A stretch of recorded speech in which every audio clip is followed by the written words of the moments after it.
हरियाणा के यमुनानगर में EVM strong room की सुरक्षा में भारी चूक सामने आई है, जिसने चुनावी प्रणाली की विश्वसनीयता पर गंभीर सवाल खड़े कर दिए हैं।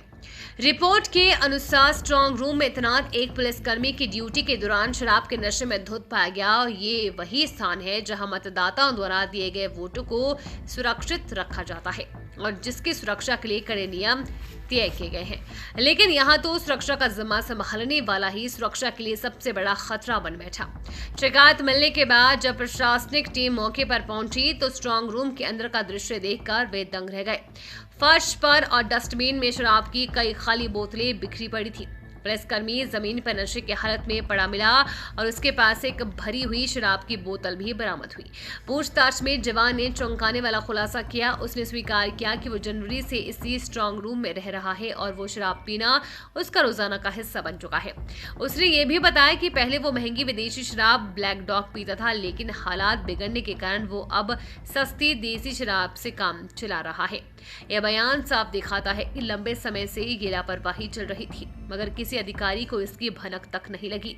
ये भी शक पैदा होता है कि अगर स्ट्रांग रूम में शराब की इतनी बोतलें थी तो क्या अन्य लोग भी इस अनियमितता में शामिल रहे होंगे।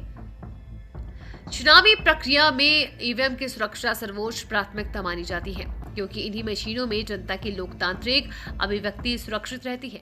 ऐसे में स्ट्रांग रूम जैसे संवेदनशील जगह पर इस तरह की गैर जिम्मेदारी सिर्फ एक कर्मचारी की गलती नहीं, बल्कि पूरे प्रशासनिक ढांचे की विफलता को दर्शाती है।